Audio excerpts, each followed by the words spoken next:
Okay, good afternoon, Year 11s. Thought I'd do you a little bit of a favour and just kind of prep you up for your exam block test in the coming week in economics. I thought I'd do that by showing you the paper Year 12s did last year at the same time in Year 11, so Term 4.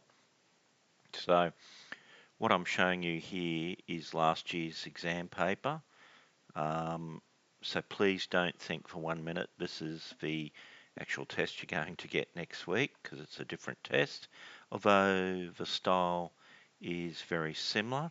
So you can see there um, the exam that you'll be facing next week, and you've seen the task sheet that we've sent to you and we've talked about in class. You're doing a paper 1 and a paper 2 style um, question. The paper 2 style is an amended paper, meaning that you're just doing the short answer section. The 2 markers, the 4 markers, the 1 markers, the 3 markers, and you're not doing the evaluation question that you will do and learn about in Year 12. So that's traditionally what we call the Part G. You won't be doing that this term.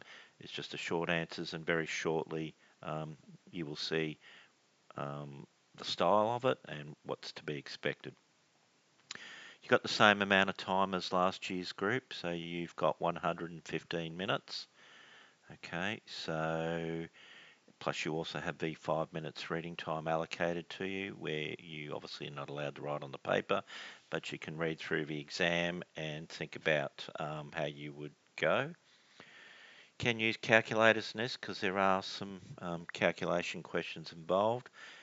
You will be provided with lined paper, and on the lined paper you write your response for both question 1 and question 2. Just the usual reminder there with the decimal places, round it up to 2 decimal places, and make sure you do that at the end of a calculation. Do not round up during the working out stage, so do it at the end. Okay, right. There's question 1. So it's a traditional paper 1 question where you do a part A and part B. They're somewhat related, and obviously you're going to be doing a macro one in this term because that's all you've pretty much done in term 4. And again, I'll stipulate these are not the actual questions that you will be doing. But it's interesting to get a feel of the style of question that you will get. So if you read through part A, explain the economic and personal costs of unemployment. We're going to start asking you these type of questions on the basics of the 3 to 4 key macroeconomic objectives, whether it's unemployment, inflation, or economic growth, or sustainable debt, or equity. Usually not equity, but it could be any of those other 4 key macroeconomic objectives, is because we see a growing trend in both the May paper and the November papers where the IB is asking some of the basic stuff. So these are just what we call AO2 questions, and after the end of this clip I'll quickly do a little section on looking through the subject guide and suggesting things that you may look at in preparation for next week. But you can see here, this one's on unemployment, and in particular the economic and personal costs of unemployment. There's 3, there's economic, social and personal, but we decided last year just to test the Year 12s out on economic and personal costs. So this is pretty straightforward, descriptive.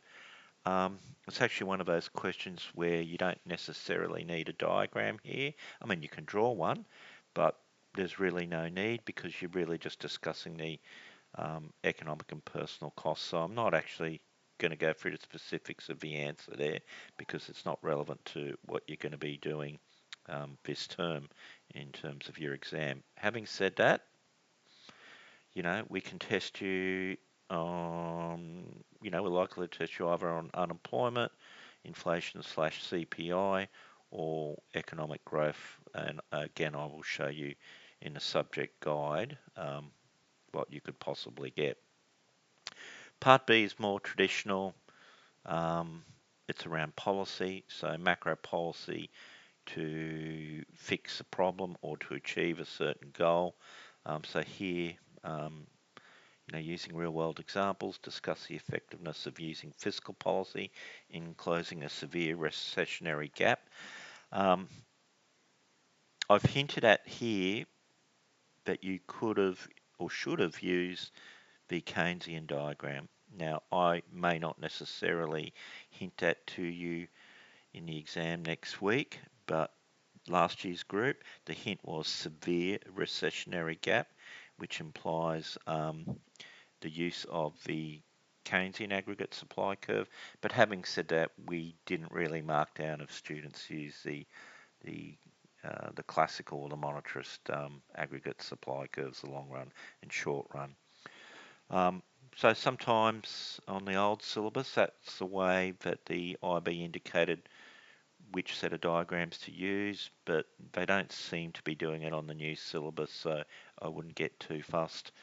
Like I've said in my previous clips, if you've watched some of the Year 12s one that I have posted, really the question is discuss, right? That's a command term, so that's what you should do once working time starts, is highlight the key command term, and then the essence of the questions, which is the effectiveness of using fiscal policy, and then in closing a severe recessionary gap. Okay, so what really this question is asking you to do is fiscal policy the best way to close a severe recessionary gap? Now, first half to two-thirds of the essay should be around how fiscal policy does try to close a recessionary gap. So once you get through your introduction and define any key terms you want to go to, then what I should see straight after is your key diagram, which is showing the problem. In this case, you've got a recessionary gap. Not particularly interested in how we've gotten there, but just that we've got one. And then you would go through the process of how fiscal policy would actually close the recessionary gap through a combination of increasing government spending or a cut in taxes, or using both, okay?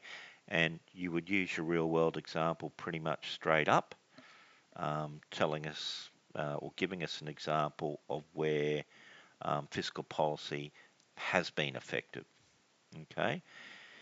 The last third of your essay should be dedicated to talking about when fiscal policy is ineffective in reducing a severe recessionary gap. So you would take a second example there, a real world example, which is indicating where fiscal policy may not have been that ideal in closing a recessionary gap, and you would talk about the traditional issues that would be negative when using fiscal policy. Like I said to the Year 12s with fair revision for their final, what is implicit in these questions is that you need to talk about an alternative way of closing a severe recessionary gap. So you may need to talk about how monetary policy may be more effective, or a combination of monetary and fiscal, or even supply side policies that could be used to close the gap. My thinking is, because it's severe, you wouldn't use supply side policies. You would talk about monetary and possibly fiscal together as being a better way of doing it. When you do talk about monetary policy in this instance, you would tell us why you think it would be a better way of fixing the problem, and then you would also do a very quick evaluation of, the strength of monetary policy in the case of a severe recessionary gap, or a weakness. But I think you would find that probably fiscal policy is the best way or the most effective way of closing a severe recessionary gap. But it doesn't stop you talking about alternative ways of closing the gap. So it is implied. Okay, enough said on that. Let's quickly go to paper 2. So the paper 2 style question is starting to look like what you're going to get in Year 12. So typically it's around a country. They provide you with different texts. Okay, so I think this one has 3 off memory, and I think you're going to have three sections of text, and it'll include, some prose, some data, the terms that they wish for you to define will be in bold. So in this one, it's budget deficit, and then we've got disinflation. You will also be given data, tables of data, and for us in year 11, the data will just simply be used to do some calculations. But when you get into year 12, the data that they give you will be used for calculations as well as being used in answering the evaluation question in Part G. All right, so there's some pretty basic data there on unemployment and real GDP. So let's look at the questions. Okay, this is pretty similar to what you're going to see next week, but obviously not identical. There will be different questions. There's similar content, but there will be just about every question will be different. In terms of definitions, only worth 2 marks, so really don't spend a lot of time on them. 2 sentences, but they've got to be accurate. But typically, to be awarded a 2 marks, you tell us 2 elements or 2 aspects of the definition, and that is sufficient. I mean, sometimes you can get away with 1 decent sentence, so long as you hit 2 elements of the definition. Then you'll see some calculations related to the table. So in this case, you're asked to work out the labour force, and remember the labour force is simply just the addition of the number of employed and unemployed people. The second question there is calculate the unemployment rate in 2024. This is often where people make a mistake, because you might see, if we go back to the table, I've added some extra information that is not actually necessary to make that calculation. Now, the reason I do that is the IB often does that on paper 2 and paper 3. It often gives you more information that is required to undertake the basic calculations in order to try to trick you up, I assume. That's why they do it, and that's certainly why I do it too, just to mimic it. So unemployment, remember, is just the number of unemployed people divided by the labour force multiplied by 100.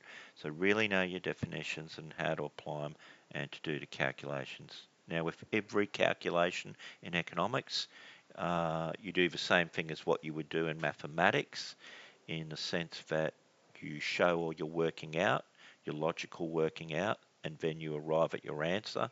And then once you arrive at your answer, then you round it up to 2 decimal places. Okay, so like I said earlier, don't round up during the working out, round up at the end.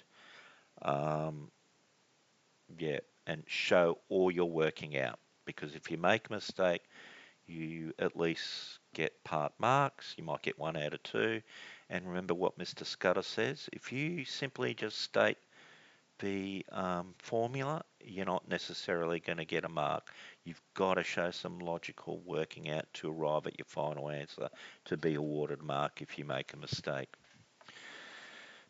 Part D there, just real GDP per capita. So you're just dividing the the real GDP by the number of people in the country, in this case New Zealand. Don't forget to make sure you put all your zeros in. That's often where people drop a mark. They don't use their zeros, or they make mistakes in the number of zeros they include. So be very careful there. Part E, the command term is sketch or draw. So all that simply means you just simply sketch or draw the diagram, put the labels on it, and there is no explanation required for that command term. It's strictly the drawing plus the labeling, and that is it. The trick in this one, and it did catch out a lot of people, was that it wasn't a shift, it was a movement inside the frontier, because I've used the term actual growth rather than potential growth. So just be careful in case I do ask you a question like that. But again, that's not to say that I did. Right, the remaining questions is very similar in style to what you're going to see. They'll be using a diagram explains something, and it'll be based around the text, and so it gives you some context of how you answer it. With these questions, I would budget around 5 to 6 minutes. I mean, ideally, when you're in year 12, we expect you to get them done in 4 minutes. But, at year 11 level, 5 to 6 minutes.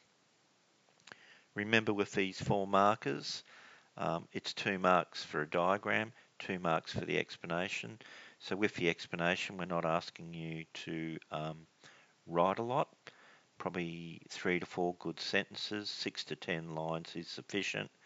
And you basically, something changes in the context of the case study, and then you would talk about, what shifts, in which direction, and then you would talk about the variables changing depending upon which variables are being measured on the axes. So that's really the essence of it. Part F there, it says using the economic concept. So it's not asking you to use a diagram there, it's just talking about the concept. Now, if it's an explain question without a diagram, you would spend a little bit more time explaining it. So you would probably need to have about 10 lines in that instance, maybe 12, right? But if it's explain with a diagram, 2 marks is awarded for the correct diagrams, correctly labelled, etc., using dynamic arrows to show changes in variables or shifts in curves, and then 3 to 4 good sentences explaining sequentially what's happened. So a determinant changes, something shifts, and then that'll bring about a change in variables. That's pretty much it. Okay. Just quickly go through Part G. If you look at that, explain a reduction in minimum wages. So you would have a price floor representing a current minimum wage, and then you would lower that, and then you would see what happened to the level of unemployment, which should decrease in this instance, because with a lower minimum wage, businesses will employ more people, people will offer less work, and the number of unemployed would decrease. Okay, similar with Part H there. Money market diagram, using open market operations to conduct expansionary monetary policy, you would just shift the curve out. Okay, I shall pause there. So just returning to Part H, what would happen here? The open market operations are conducted, so buying back bonds, that injects the cash, that will shift the money supply curve out to the right, and that would lead to lower interest rates. So, that's the process or format of answering that question. So 2 marks for the diagrams, correct diagram, and 2 marks for the explanation, and that should give you 4 marks. They're pretty straightforward. They're not designed to be tricky. I'll just reiterate what I'm trying to say there is that the reason I've showed you last year's paper is not to give you an indication of what's on the test, but what the style of questioning that you're going to receive. So that's all. So don't think for 1 minute that the questions that are on this paper from last year are the actual questions you're going to get this year, next week, all right? So its purpose was just there to show you the format and style. I think off memory you guys have got 25 marks, a portion for paper 1 question, so the 10 and 15, and then there are 25 marks associated with the short answer questions for paper 2. Okay, so I'll pause again, and then I will show you the subject guide in particular around paper 1, part A and part B. I'll just get settled for that and come back to you. Okay, just returning, and just revert now to the subject guide, to 2024 subject guide. I suggest that all of you download a copy if you don't have one already, and this is a magnificent document because it actually outlines the things that the IB can test you on, and it tells you what you need to know, but also because of that, that's how we're going to write our questions too. So we remain aligned with what the IB expectation is.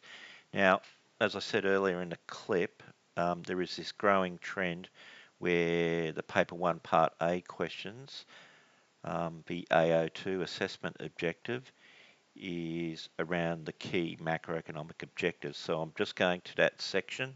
So that's 3.3, macroeconomic objectives. Here are the syllabus points on the left-hand side. In the middle column is the depth of teaching. So AO2 is your command term around typically explain. AO4 are the skill-based command terms, so like calculate, sketch, etc. And then the right-hand column indicates the kind of diagrams and calculations that we can ask you. So in terms of the growing trend, the things that we can ask you next week, when you look at this bit, the AO2 in terms of the explained question, economic growth, okay, the measurement of economic growth is something we can test you on. We could test you on any short or long-term growth in terms of shifts of the PPC or the ADAS model. These are the diagrams that you would use in Part A if you do need to draw a diagram. So all those here, and then possibly calculations. So the rate of economic growth from a set of data. Well, I mean, in a sense, you saw that on last year's paper. In terms of unemployment, some of the things we can test you on there, AO2, measuring of unemployment and the unemployment rate. So often, how do we measure it? What are some of the limitations of measuring it? As it says there, difficulties. We could ask you something about the causes of unemployment, etc., given the 4 different types there. And again, cash calculation, unemployment rate from a set of data, again, on last year's paper. And some of the diagrams there, minimum wage, which was one of the 4 markers we did ask last year. And you can see there, they're the kind of things we could ask you. There's the cost of unemployment. So the Year 12s last year had to talk about the personal costs and economic costs. Inflation, okay, there's a bit more to it, but again, I or we can ask you a question based on the objective of low and stable rate of inflation. So, how do we measure the inflation rate using a CPI? What are some of the possible limitations of using a CPI as a measure of inflation? I know that Sir and I in our class, we discussed that. Some of the causes of inflation, so you might look at the differences between demand pull and cost push, and then any of the costs associated of high inflation. That is what the Year 12's got in the November exam. Their question 2, part A, the macro question, was on the redistributive effects of inflation, and I think the SL paper was something similar where they had to talk about 2 of the costs of a high inflation rate. So this is why, the question is going to come from this area, because that trend from both the May and November session is they're asking explain questions around the macroeconomic objectives. You can see there too, they could ask you about the cost of deflation, or I could. But anyway, there's a possibility that may happen. But like I said, it's about those objectives. It's about the AO2 questions. And don't forget to just quickly look at the diagrams and calculations that we could specifically ask you around those topics. I'll just pause and then I'll jump ahead to the part B. You don't have to be an Einstein this term to particularly work out where your question's going to likely come from for macro. I'd probably put money it'll come from monetary policy because the 3 classes haven't really done much around fiscal policy, so we didn't think it would be fair that that we would ask you something advanced in this area of fiscal policy. Although there may be a 4 marker or 2 on fiscal policy, but only the stuff that we've covered in class to date, so that shouldn't be too hard to work out where that 4 marker might come from. In terms of monetary policy, AO3, so Part B, AO3, which is your evaluation style questions. So let's go through the subject guide, and bingo, this is where we start to see the AO3 possibilities. Okay, so one of the possibilities there you can see here is using either expansionary or contractionary monetary policy to close a gap. Could be either a recessionary gap or an inflationary gap. Who knows? If you're asked to do that, then you would use your ADAS curves to show how that gap would be closed using the policy. You'd probably go back and maybe talk about these tools, so better quality answers might, tell us a little bit how tools are used to conduct monetary policy. Another aspect that could be examined is how effective is monetary policy. So you'd be looking at, the weaknesses and strengths of using monetary policy in dealing with closing any of those gaps. And you can see there that there's some of the things that you could talk about if the question was in that space. And again, because it aligns with the assessment objective 3, and it's just a matter of talking about the strengths and limitations of, trying to achieve those goals, promoting growth, low unemployment, low and stable rate of inflation. The other thing I would probably talk about too is the conflict of objectives. So if you're trying to achieve one macroeconomic goal, there's a good chance you're going to muck up the other goals as well. So, and a lot of you are talking about that in your IAs that you just submitted. I had the pleasure of marking mine today. And most people did talk about the conflict of objectives. So that may be something you put into your evaluation, because that's a very strong evaluation point. So I won't go into it in great detail, but that, this is where the subject guide is beautiful, because it does indicate to you the things that not only the IB can test you on, but what we can test you on, because, obviously we want to set questions which align with the syllabus. All right. And then you can, quickly skim through the early parts of fiscal policy, because, like I said, we haven't really covered too much. So, and we're certainly not going to do an evaluation question. So it's more like any of the AO2 questions, that come from the syllabus, or things in particular we've covered in class. Okay, I will pause there. No, I think I will end it there, because I think I'm going to do a very short clip on how you can use ChatGPT to generate some real world examples for you. So I'll come back to you, but I'll finish this clip now. Thanks guys. See you later.